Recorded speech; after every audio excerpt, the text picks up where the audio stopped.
자, 오늘 같이 나누실 하나님 말씀은 빌립보서 1장 18절 말씀입니다. 빌립보서 1장 18절.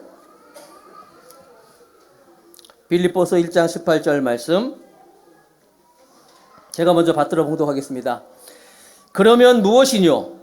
외모로 하나 참으로 하나 무슨 방도를 하든지 전파되는 것은 그리스도니 이로써 내가 기뻐하고 또한 기뻐하리라. 아멘. 내가 기뻐하고 또한 기뻐하리라. 오늘은 설교 제목이 기쁨의 장애를 극복하라, 이런 말씀으로 나눕니다. 하나님이 우리 인간을 창조하시고 인간을 향한 하나님의 계획은 우리 행복이었어요. 그래서 우리를 하나님께서 창조하셔서 만들어서 에덴 동산에서 우리를 거하게 했어요. 에덴 동산, 파라다이스, 낙원. 에덴의 뜻은 여러분 아시는 것처럼 기쁨, 낙원의 뜻을 가지고 있었어요. 그 파라다이스, 에덴 동산에서 하나님께서는 인간이 행복하게, 기쁘게 살도록 계획하고 그것에 두셨는데, 그만 인간이 죄를 져가지고 죄가 우리 가운데 들어오므로 우리 안에서 그 하나님의 계획인 그 기쁨과 행복이 깨지고 말았어요. 그러면서 세 가지 고통이 왔는데 뭐냐면, 그 에덴 동산에서 쫓겨나면서 이제 환경의 고통이 오기 시작했어요. 가시와 엉겅퀴가 나오고 그런 환경의 고통이 오고, 두 번째, 인간관계가 깨져버렸어요. 아담이 하와를 보면서 내 살 중에 살이요 뼈 중에 뼈요 하면서 이렇게 사랑의 관계였는데, 죄가 들어오면서 인간관계가 파괴돼가지고 그 사랑했던 그 여인을 향하여서 저 여자 때문에 내가 죄를 짓게 됐다고, 저 여자 때문에 내 인생 망쳤다고 인간관계가 깨져버렸어요.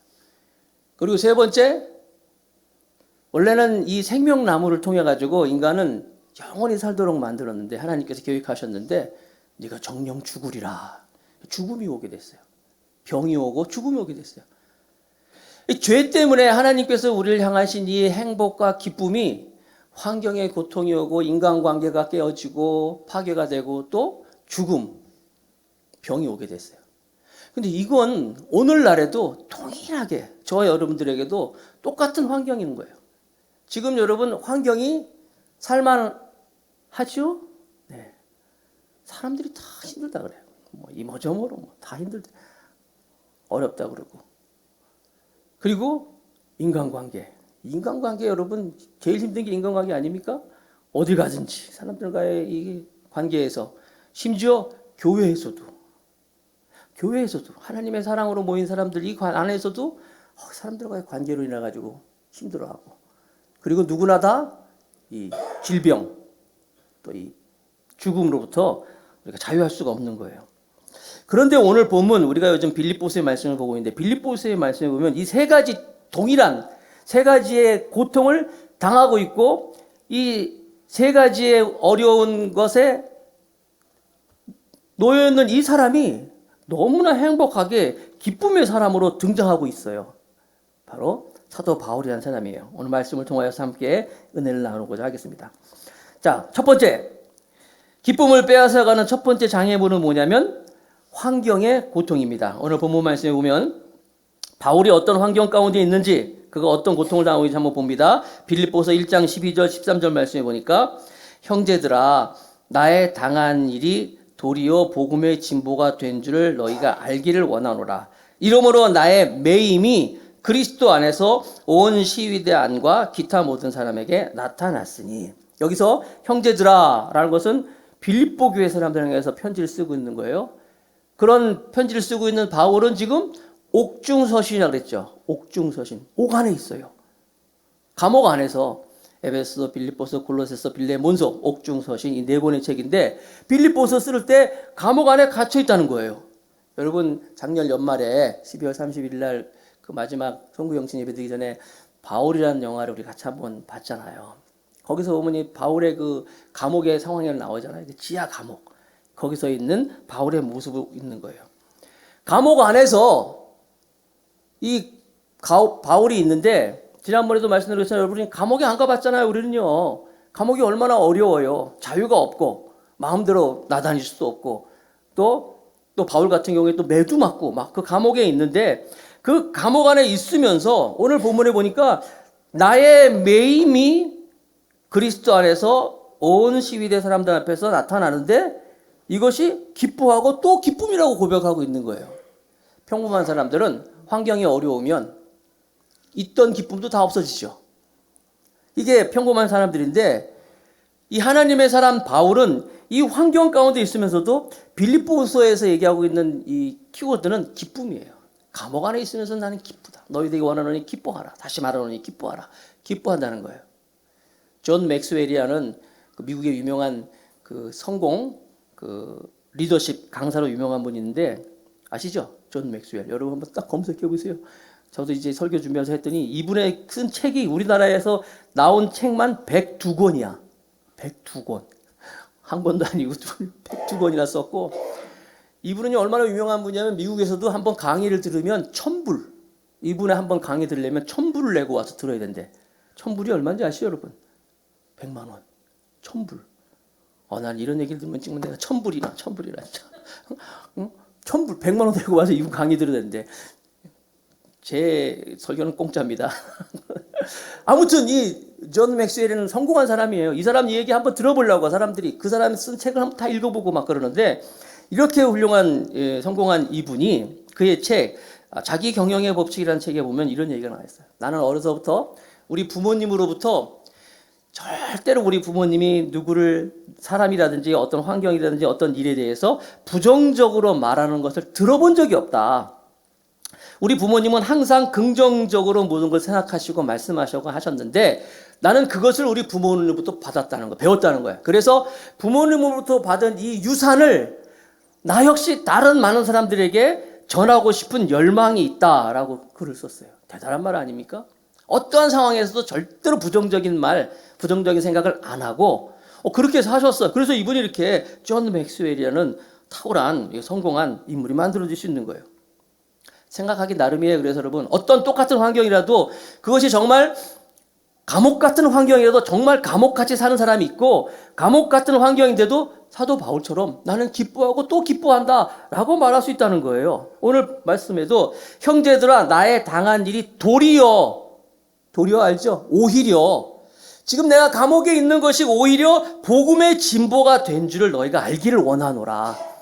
감옥에 갇혀 있는데 감옥에 갇혀 있는 것이 도리어 복음의 진보가 있다는 거예요. 어떻게 그럴 수가 있어요? 감옥에 있는데 더 복음의 진보가 있을 것이다. 이게 바로 믿음의 사람의 고백이라는 거예요. 우리는 어떤 환경이 어려운 환경이 딱 터지면 이제 끝났어.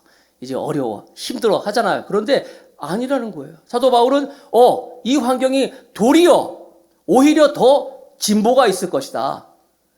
우리 여기 형제들 우리 군대도 갔다 온 형제 있잖아요. 보통 군대 가기 전에 어때요? 힘들잖아요. 그런데 이 군대라는 이 환경 자체가 여러분 형제들이 가지고 있는 이 군대에 대한 부담감은 굉장합니다. 여러분 상상하는 거 이상인데 오히려 이 군대라는 이 환경도 도리어 나에게 진보가 있을 거야 라고 하면 그렇게 되는 거예요. 믿는 여러분 되시기 바랍니다. 저도 이제 군대 가기 전에 제가 먼저 있던 교회에서 대학부를 이제 만들었어요. 1986년도에 만들어가지고 이제 처음에 이제 몇 명 안 되는 형제들을 모아서 대학부 이제 그럴싸하게 창설이라는 것도 해가지고 이제 또 거기서 막 설교도 하고 했어요. 그런데 제가 대학부 군대 가기 전에 대학부 설교를 할 때 그 뒤에 누가 앉아 있었냐면 지금 제 사모가 앉아서 예배를 드리고 있었어요. 나중에 들은 얘기야. 나중에 들은 얘기인데 내가 그때 막 설교를 하면요. 우리 집사람이 아멘이 나오는 게 아니라 에휴가 나왔었대. 무슨 말인지 알겠어요? 아멘이 아니라 에휴가 나왔었대요. 제가 군대 가기 전에. 근데 제가 군대를 갔어요. 가서 이제 군종을 하면서 정말 좋은 목사님을 만나고 원차이 목사님이라고 그 좋은 군목 목사님을 만나서 같이 훈련 받고 설교에 대해서 다시 배우고 보고 또 새벽 예배 막 설교하고 주일학교 어린아이들 막 설교하고 그 다음에 또 성인 설교도 하고 막 이렇게 훈련 받고 나름대로 그리고 나서 제대하고 전역하고 나서 바로 이제 대학부 전도사가 됐어요. 제가 전역하자마자 바로 이제 목사님이 이제 전도사라고 그래서 전도사 했는데 여러분 에휴 했던 사람인데 달라졌다라는 거예요. 여러분 지금도 설교 잘 못하지만 그래도 이나마 다 그 군대라는 과정을 통해서 도리어 진보가 있다. 이거는 여러분들이 꼭 기억하시기 바랍니다. 지금 여러분이 가장 사랑하는 사람이 떠났습니까? 사랑하는 사람이 떠나면 얼마나 마음이 아파요. 그러나 도리어 진보가 있을 것이다. 더 좋은 사람 만날 수 있을 거다 생각할 수 있는 거예요. 지금 여러분들이 하는 일이 안 됩니까? 계속 사방이 다 막힌 것 같아요? 감옥 같아요? 아니에요. 사도 바울처럼 내가 당한 이 일로 도리어 복음의 진보가 될 줄로 너희로 알기를 원하노라 하고 있잖아요. 여러분들이 환경을 있는 그대로만 보지 말고 그 환경을 뛰어넘는 믿음의 눈을 가지고 볼 때 여러분들이 그 환경 가운데 오는 고통을 오히려 기쁨으로 더 나아가는 여러분 될 수 있기를 주님의 이름으로 축복하겠습니다. 우리가 실망하고 환경 가운데 눌려 살면 제일 좋아하는 존재가 누구냐? 미스터 사탄이에요. 사탄은 우리가 낙심 가운데 있으면 기쁨을 뺏어가고 비전을 또 희미하게 만들고 창조적인 아이디어도 안 주고 불평불만만 하게 만들고 뿐만 아니라 우리 안에 있는 하나님의 귀한 것들을 다 잊어버리게 만들고 꿈을 깨버리고 우리의 믿음을 절름발이로 만든다는 거예요. 바울은 감옥 안에 있으면서 도리어 복음의 진보가 있을 것이다 라고 얘기하잖아요. 실제로 그랬어요. 사도행전에 보면 사도행전 12장에 보면 베드로가 감옥에 갇혔을 때 기록하기를 그 베드로에게 군사 내식 내패에 맡겨 이런 말이 나와요. 군사 내식 내패에 맡겨. 무슨 얘기냐면 군사 4명이 양쪽 그러니까 사지를 다 감시하고 있는 거예요. 양쪽 두 팔과 양발을 다 최사들 같이 고랑을 차고 내패 그걸 군사 4명 내패 그러니까 6시간씩 얼마나 중한 범죄면은 6시간씩 이제 돌아가면서 지키고 있는 거예요. 그런데 사도 바울이 갇혀 있는 현재 이 황제 경호대의 시위대 역시 중범죄이기 때문에 비슷하게 그렇게 갇혀 있을 거라고 추정을 하고 있어요. 그 사도 바울이 하루에 6시간씩 보면 이 6시간씩 로테이션으로 이제 4명씩 와서 지키는 거야. 무슨 말이야? 그 사람들도 같이 쇠고랑을 차고 바울 옆에 있는 거예요.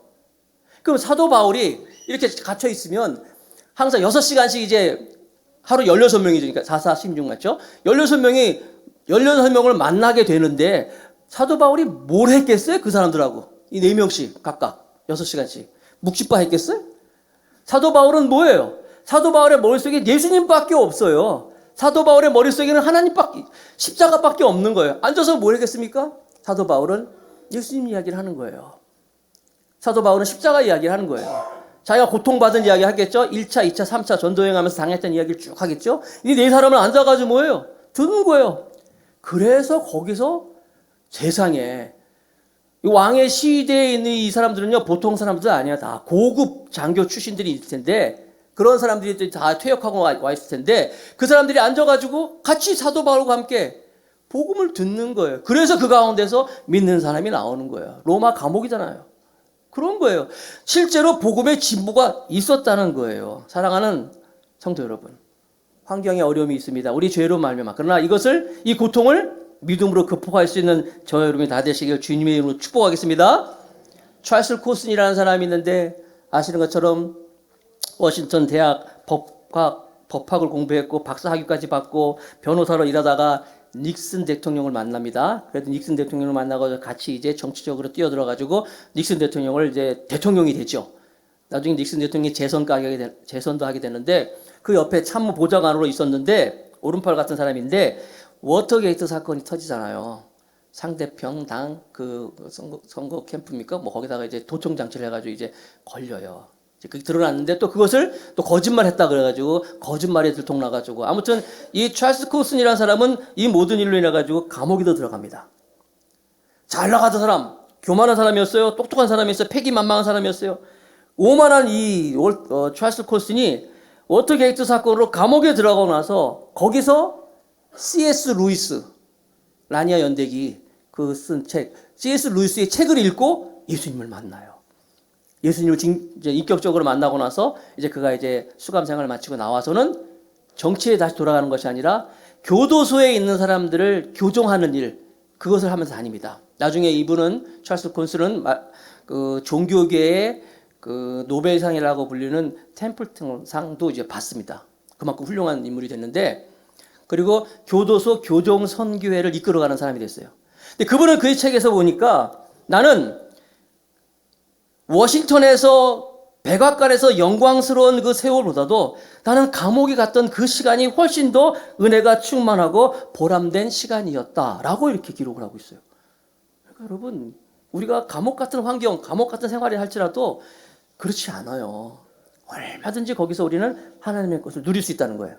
감옥 얘기가 나서 말인데, 지금 포항이죠? 한동대학교 김영길 총장님. 그분도 훌륭한 분이잖아요. 창조과학회 이끌어 가시고 나사에서 계시다가 또 과학자고 많은 사람에게 존경받는, 그래서 모든 기독교인들을 정말 올바른 학구적인 그런 기독교 청년들을 이제 한동대를 통해서 이제 총장으로 계셨어요. 근데 이분도 적들이 많았어요. 그래가지고 아무튼 모함을 받으셔가지고 그래서 감옥에 가게 됩니다. 그래서 그분이 이제 경주 교도소에 들어가게 되는데, 아니 여러분, 존경받는 대학 총장으로 있다가 교도소에 들어갔어요. 그 얼마나 참 그렇잖아요. 그런데 그곳에 들어가서도 이 김영길 총장님 실망하지 않고 좌절하지 않고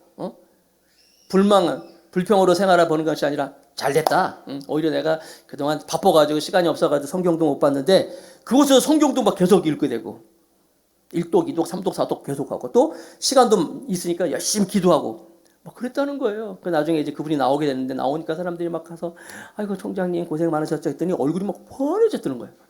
환해진 것뿐만 아니라 막 그냥 더 좋아지더래. 그래가지고 힘들지 않았어요? 아니 전혀 안 힘들었어. 아니 뭐 아픈 데는 없어요? 아픈 데도 전혀 없다고. 어떻게 된 거예요? 이분이 그러더라는 거야. 나는 감옥이 내 체질인 것 같아. 이렇게 얘기하면서 말해요. 너무나 잘 지내고 왔다. 오히려 여러분, 지금 여러분의 삶이 지금 형편이 감옥 같은 삶에 있습니까? 다 우리 죄로부터 온 거예요. 그러나 이 감옥 같은 이런 환경도 여러분들이 믿음의 눈으로 이 사도 바울처럼 내가 기뻐하고 또 기뻐하노라 뛰어넘어서, 환경을 뛰어넘어서 하나님께로 나아갈 수 있는 저와 여러분이 다 될 수 있기를 주님의 이름으로 축복하겠습니다. 저도 가끔 가다가 어려운 일이 있으면은, 환경이 어려울 때가 있으면은, 힘들 때 있으면 사실 기타를 들고 어딘가로 사라집니다. 사라져가지고 찬송을 불러요. 괴로울 때 주님의 얼굴 보라, 평강의 주님 바라보아라. 저희 어머니가 어렸을 때 집안에 무슨 일만 있으면, 하여튼 가족들 중에 무슨 어려움이라든지 아픈 일이든지 무슨 일만 있으면 무조건 모여라 다 모으는 거예요. 다 불러 모아놓고 빈들의 마른 풀 같은 막 찬송 부르고 계속 찬송 부르고 하시는 거예요. 사랑하는 성도 여러분, 여러분의 환경에 어려움이 있을 때, 고통이 있을 때, 문제가 있을 때 불평불만으로 시간 보내지 마시고 찬송으로 더욱더 여러분들을 하나님께로 만들어갈 수 있는 우리 모두가 되길 축복하겠습니다. 자, 두 번째로 우리의 기쁨을 빼앗아가는 것이 있는데, 그것은 인간관계입니다. 인간관계의 고통. 어떤 사도 바울은 인간관계에 어려움이 있었는지 오늘 본문을 보니까 빌립보서 1장 17절 말씀에 저들은 나의 매임에 괴로움을 더하게 할 줄로 생각하여, 지금 감옥에 있는데 사도 바울의 괴로움을 더하게 할 줄로 생각하여서 순전치 못하게 다툼으로 그리스도를 전파하느니라. 무슨 말입니까? 사도 바울이 지금 감옥에 가 있는데 바울을 대적했던 사람들, 그 사람들이 대적했다고 볼 수는 없지만 하여튼 그 사람들이 바울이 감옥에 갔으니까 이제 다 끝났어. 그래가지고 바울을 제하고, 여기 말씀대로 하자면 바울에게 더욱더 괴로움을 더하게 할 줄로 생각하여서 자기 의로, 그러니까 순전치 못하게 다툼으로 그리스도를 전파하느니라. 여러분, 지금 바울이 힘든 걸 얘기하고 있는 거예요. 내가 지금 감옥에 있는 게 힘든 게 아니다. 감옥에 갇혀서 사람들을 알고 내가 고통을 당하면서 어려운 것이 아니다. 밖에 있는 너희들이 순전치 못하게 정말 다툼으로 그리스도를 전파하는 것, 이게 뭐예요? 그 사람들한테 배신을 당한 거 아니에요. 우리는 살다가 보면은 가족들도요, 집이 좀 크지 않아도 살 수 있어. 자동차가 없어서 살 수 있어. 먹는 게 좀 시원치 않아도 살 수 있어. 그러나 가족들 간에도 이 갈등이 생기면, 의심이 생기고 신뢰가 깨지면 살기 힘들어요. 인간관계가 그런 거예요.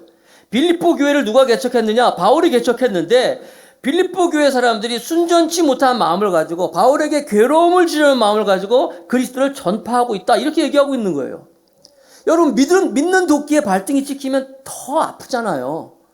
가까이 있는 사람한테 정말 저 사람이 날 믿어줘야 하는데, 저 사람이 날 더 밀어주고 나를 좀 지지해줘야 할 사람인데 그 사람이 날 더 비난하고 그 사람이 날 더 오해하고 할 때 더 고통스럽잖아요. 가까이 있는 사람한테 당하는 상처는 더 가슴 깊이 들어가잖아요. 지금 바울이 그런 상황이 있는 거예요. 그런데 보세요. 그런 상황이 있다고 말하고 있으면서도 바울은 뭐라고 고백하고 있냐면 오늘 본문 말씀이잖아요. 빌립보서 1장 18절 말씀에 그러면 무엇이뇨? 외모로 하나 참으로 하나 무슨 방도를 하든지 전파되는 것은 그리스도니 이로써 내가 기뻐하고 또한 기뻐하리라. 할렐루야. 바울은 지금 뭘 얘기하고 있어요? 그래. 순전치 못한 마음으로 다툼으로 그리스도를 전파해서 어때? 괜찮아. 바울은 얘기하고 있습니다. 무슨 방도로든지 전파되는 것은 그리스도니까 나는 기뻐하고 또 기뻐한다. 이게 바로 여러분 인간관계에 해답이 있다는 거예요. 주변에서 여러분 나를 비난하는 사람이 있어요. 내가 싫은 사람도 있어요. 그러나 여러분 그것을 어떻게 누가 나를 비난한다고 그거 다 대꾸하고 그럴 필요 없다는 거예요. 본질을 보세요. 내가 하나님께 구원받았잖아요. 하나님의 백성이잖아요. 그리고 하나님의 자녀로서 내가 사랑받고 있잖아요. 무시해도 되는 거예요. 그러면 나아가는 거 기뻐하고 또 기뻐하노라. 믿는 여러분 되시기 바랍니다. 보통 사람들은 누구한테 한 대 맞으면 어떻게 해요? 내가 맞은 대로 나도 갚아주겠다. 똑같이 내가 갚아주겠다. 그러잖아요. 한국 사람들은 더하지 거기다가. 되로 받고 말로 갚는다. 뭐 그런 얘기 있잖아요. 되말 10배야 10배. 한 대 맞으면 10대를 가서 때려준다는 거예요. 그럴 필요 있어요 여러분? 사도 바울 보세요. 그러지 마시고 누가 나한테 뭐라고 하든지 여러분 사도 바울 내가 기뻐하고 또 기뻐하노라. 누가 나를 막 비난하면 내 안에 비난이라는 것을 쏟아부으면 더 기쁨을 막 집어넣는 거예요. 더 하나님의 은혜를 막 내가 집어넣는 거예요. 그런 여러분 되시기 바랍니다. 이런 얘기를 하면 또 목사님 그 사람은 누가 고쳐줍니까? 고쳐줘야 되잖아요. 하나님이 다 고쳐주니까 여러분들이 하나님이 되려고 하지 마시고 다 용서하고 여러분들은 하나님의 기쁨으로 계속 채워놓을 수 있기를 바라겠습니다. 링컨 대통령도 그분이 그렇게 많은 사람으로 비난을 많이 받았어요. 신문이라든지 뭐 언론이라든지 똑같이 뭐 정적들로부터. 왜냐하면 링컨 대통령은 초등학교, 중학교, 고등학교, 뭐 대학교 정규 학문을 배운 분이 아니에요. 다 독학으로 고학으로 다 공부하신 분이기 때문에 링컨 대통령이 됐을 때 언론은 이번 대통령 역대 대통령 가운데 가장 무식한 대통령이다. 뭐 가장 무능한 대통령이다. 뭐 행동하는 것이 광대 같다. 뭐 생긴 게 원숭이 같다. 뭐 별하별 하다 보니 그런 온갖 비난이 많이 있었어요. 그러나 링컨 대통령은 그런 말에 귀 기울이지 않았습니다. 그는 그의 글에 보니까 이렇게 글을 쓰고 있는데 비난에 대해서 아무것도 하지 않고 또 그 비난을 의식하여 진정한 자기가 아닌 엉뚱한 존재가 되려 하지 않을 것이다. 이렇게 얘기하고 있어요. 그리고 사람들 말에 너무 귀 기울이지 않는다는 거예요. 그냥 누가 뭐라고 하면 그냥 그러려니 하면서 자기 갈 길을 갔다는 거예요. 이게 바로 여러분 인간관계에서 우리가 얻을 수 있는 힘이라는 거예요. 사도 바울 보세요. 그가 다른 사람들이 그를 비난하고 해도 그쪽 묵묵히 자기 일을 걷고 있잖아요. 우리 주변에 우리를 비난하는 사람 많습니다. 어떤 사람이 어떤 자매가 조류사 알죠? 조류. 그러니까 새를 파는 그 조류사 앞을 이렇게 쓱 지나가는데 그 조류사 앞에 새장에 앵무새 한 마리가 아가씨 그러더래. 그러니까 이 사람이 이 자매가 깜짝 놀라가지고 새가 말을 하네? 이제 가봤대. 이렇게 쳐다봤더니 되게 못생겼네? 그러더라는 거예요. 이 새가 앵무새가 그래가지고 야 새가 다 말을 다 하네? 웃으면서 지나갔어요. 다음날 또 지나가는데 아가씨 그러더래. 저 녀석 봐라 또 갔더니 진짜 못생겼네 그러더라는 거예요. 화가 나잖아. 그래도 새가 하는 소리인데 뭐 무시하고 지나갔대요. 다음날 또 지나가는데 또 아가씨 부르더라는 거야. 갔더니 진짜 못생겼다 그러더라는 거야. 화가 나가지고 주인을 불러가지고 아니 사장님 이거 너무한 거 아니냐고. 말을 가르쳐도 좋은 말을 가르쳐야지 이런 나쁜 말을 가르쳐서 지나가는 사람 기분을 상하게 합니까? 그래서 여차여차 얘기를 했어요. 그러니까 주인이 장갑을 딱 끼더니만 앵무새를 딱 잡고 때리면서 이 녀석아 또 그랬어? 너 그러지 말라 그랬지? 그러지 말라 그랬지? 막 꼴박 막 때리면서 앵무새를 야단을 치더래. 다시는 안 그러겠습니다. 막 야단을 쳤어요. 고소한 마음을 가지고 이 자매가 이제 지나갔어요. 다음날 지나가는데 또 부르더래. 아가씨 부르더래. 이 화가 나가지고 왜 그랬더니 알지? 그러더래. 알지? 그러더라는 거예요. 여러분 우리 주변에 앵무새 많습니다. 앵무새 많아요. 얼마나 우리한테 뭐라고 하는 사람 많은지 많아요. 누가 뭐 하면 아유 뭐 어쩌다 그러고 뭐 무시하시기 바랍니다, 여러분. 그거 일일이 다 데리고 하다 보면요, 우리도 피곤하고 우리 삶이 어려운 거예요. 저 여러분들은 항상 인간관계의 문제에 있어서 항상 어려움이 있을 때 그 어려움을, 인간관계 어려움을 오히려 하나님의 것으로서 이렇게 바꾸시기 바랍니다. 교회 가세요. 교회 오셔요. 힘들면, 인간관계 있으면 교회 와서 예배 드리고 기도하고 아까 말씀드린 것처럼 기쁨을 채워주는 것처럼 은혜를 채워넣는 거예요. 그리고 믿음의 사람들을 만나세요. 이럴 때 여러분들이 인간관계의 삶에서 승리할 줄로 믿습니다. 자, 세 번째, 또 기쁨을 빼앗는 장애물이 무엇이냐 보니까 질병과 죽음의 고통이에요. 지금 바울이 감옥 안에서 아시는 것처럼 그는 이제 모아놓은 돈도 없었고 따뜻한 가족도 없었고 또 뭐 그를 지지하는 뭐 어떤 그룹도 없었고 자녀들도 없었고 편안한 노후도 없었어요. 그저 지금 건강도 안 좋고 아시는 것처럼 눈에 가시라고 표현되어 있잖아요. 그걸 어째 이제 안질이라고 보는 사람도 있고 또 바울은 이 툭툭 막 쓰러지는 간질을 앓고 있다라는 사람도 있고 여러 가지로 풍토병도 있었다. 하루도 건강도 안 좋고 가진 것도 없고 어려운 형편 가운데서 특별히 감옥 안에서 이제 죽음을 눈앞에 두고 있는 환경이 있었어요. 그런데 그럼에도 불구하고 바울은 뭐라고 이야기하고 있습니까? 내가 기뻐하고 또 기뻐하노라. 환경의 문제, 인간관계의 문제, 죽음의 문제를 어떻게 극복하고 있는가? 오늘 본문 말씀 빌립보서 1장 20절 말씀에 보니까 나의 간절한 기대와 소망을 따라 아무 일에든지 부끄럽지 아니하고 오직 전과 같이 이제도 온전히 담대하여 다 같이 읽어봅시다. 시작. 살든지 죽든지 내 몸에서 그리스도가 존귀되게 하려 하나니. 살든지 죽든지 내 안에서 그리스도가 존귀케 되기를 원한다. 이게 바울의 고백이에요. 빌립보서 1장 21절 말씀에는 이는 내게 사는 것이 그리스도니 죽는 것도 유익함이니라. 바울은요, 환경의 문제, 인간관계의 문제, 이 죽음의 문제도요, 이와 같이 살든지 죽든지 내 안에 그리스도가 존귀게 되는 것을 원하고 오히려 내가 죽는 것도 그리스도 안에서 유익함이라고 고백하고 있는 거예요. 이게 바울이에요. 강원도 양구에서 제가 군생활 했다 그랬죠. 군생활하고 이제 휴가를 나옵니다. 아시다시피 저는 군대에서 이제 결혼을 했어요. 군대에서 청첩장이 왔길래 청첩장을 보면서 누가 결혼하나 봤더니 내 이름이 써 있더라고요. 그래가지고 이제 결혼하러 나오라 그래가지고 이제 군대에서 이제 짝대기 2개, 일병 때 나와서 이제 결혼을 했어요. 그러니까 집에 누가 있어요? 사랑하는 아내가. 여러분 생각해 보세요. 신혼인데 1년 반을 이제 떨어져 살았어요. 그래서 저는 이제 휴가만 나올 날만 기다리고 있잖아요. 휴가가 나오면 사랑하는 그냥 제 아내가 있고 따뜻한 가족이 있고 막 그냥 얼마나 강원도 양구에서 그것도. 그래서 휴가만 나오려면요, 여러분 다음 날 딴 때는 이제 다른 날은 아침 기상 시간이 싫어요. 왜냐하면 기상하면 또 아침 6시에 기상하면 또 막 점호도 해야 되고 막 그래 싫었는데 휴가 가는 날은 왜 이렇게 기상 시간이 안 일어나는지 정말 새벽을 깨워야 되겠어. 빨리 빨리 일어나 할 정도로 막 그러면서 이제 휴가 날을 이제 기다립니다. 휴가 날이 됐습니다. 그럼 이제 딱 나가시 딱 중대장한테 이제 보고를 하고 이제 아무개 이제 휴가 다녀오겠습니다 하고 휴가 나갑니다. 우리 강원도 양구인데 버스를 타고 시외버스를 타고 이제 나와요. 와서 이제 상봉터미널에서 내려서 상봉터미널에서 이제 다시 또 버스를 타고 청량리에 와서 청량리에서 이제 전부 이제 헤어지는 거예요. 과정이 전혀 중요하지 않은 걸 중요한 것처럼 얘기하고 있는데 지금 아무튼 청량리에서 헤어지면 이제 다 각자 집으로 가는데 고참 하나가 집에를 안 가는 거예요. 가면서 나를 들고 야 밥 먹고 가자 그래서 밥 먹었지. 야 커피 마시자 그랬더니 당구 치자 그러잖아. 자꾸 뭐 시간을 가면서 김 병장님 집에 안 가요? 나 집에 가야 되는데 했더니 그러는 거야.